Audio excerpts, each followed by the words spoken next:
भावना एक और उल्लेखनीय चरित्र है जिसके बारे में मैं खास तौर से चाहता हूं कि आप उससे मिलें और उसको जानें। लेकिन उसके बारे में थोड़ी देर बाद चर्चा करेंगे। बहुत से लोग कहते हैं कि वो अपने आसपास बढ़ते हुए शोर के कारण एक बेचैनी सी महसूस करते हैं।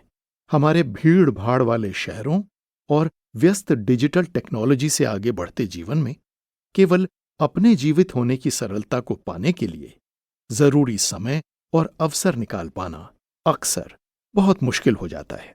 विकास दूर दराज और ग्रामीण क्षेत्रों तक भी लगातार पहुंच रहा है, जिससे लोगों को जरूरी फायदे और मौके तो मिल रहे हैं, परंतु उसके साथ साथ ये प्रगति लोगों पर और समुदायों पर नई मांगों का बोझ भी डाल रही है। जीवित रहने के लिए ये कितना सुंदर समय है। नए नए आविष्कार किस तरह बेहतरीन संभावनाएं बना रहे हैं। फिर भी कभी कभी इस प्रगति के साथ साथ आने वाला शोर बिन बुलाए भटकाव जैसा लगता है। दरअसल बाहर का जो शोर होता है वो उस शोर की तुलना में कुछ भी नहीं है जो अक्सर हम अपने दिमाग में पैदा करते हैं।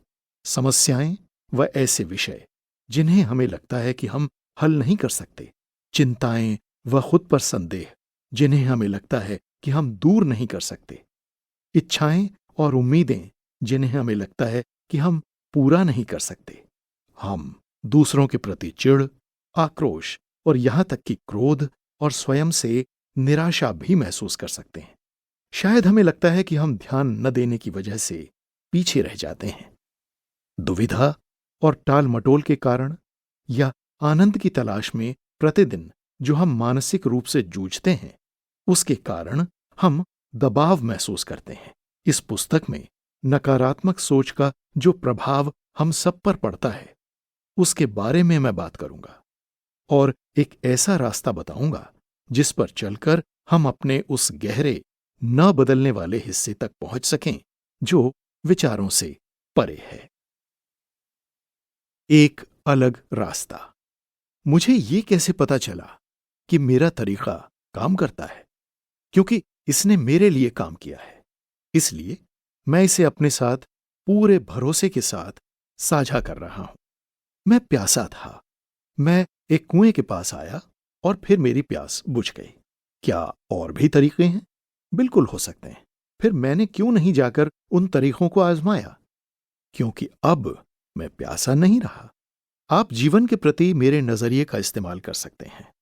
चाहे आप किसी भी धार्मिक, नैतिक या राजनीतिक विचारधारा में आस्था रखते हो या किसी भी राष्ट्रीयता, वर्ग, लिंग, आयु के क्यों ना हो, आप जो भी विश्वास करते हैं ये उसकी जगह लेने के लिए नहीं है, क्योंकि ये जानने के बारे में है, ना कि मानने के बारे में। ये एक जरूरी बुनियादी अंतर है जिसके बारे में मैं आगे स्पष्ट करूंगा। जानना आपको आपकी सबसे सुंदर मानवीय भावना के साथ बहुत गहराई से जोड़ सकता है और ये आपको इस योग्य बनाता है कि आप अपने स्वयं के हर पहलू का पूरी तरह से अनुभव कर सकें। इसके बाद ये आप पर निर्भर करता है। आपको तय करना है कि ये कैसे आपके विश्वासों से संबंधित है। आप ये पाएंगे कि मैं आपको अपने हृदय पर विश्वास रखने और उसे ध्यान से समझने के लिए कह रहा हूं। आप पूरी तरह से केवल अपने मन के ही भरोसे न रह जाएं। मन हमारे दिन प्रतिदिन के अनुभवों को रूप देता है और ये समझने में अच्छे तरीके से सहायक हो सकता है कि ये कैसे सही अथवा गलत व्यवहार करता है। ये जरूरी है कि हम अपने जीवन पर पड़ने वाले मन के सकारात्मक और नकारात्मक प्रभावों को पहचानें, अपने विचारों को मजबूत करने और अपनी बुद्धि को तेज करने के अवसरों को अपनाएं। लेकिन अक्सर हमारा समाज हृदय की कीमत पर मन की तरफदारी ज्यादा करता है। दिमागी ताकत सब कुछ नहीं कर सकती।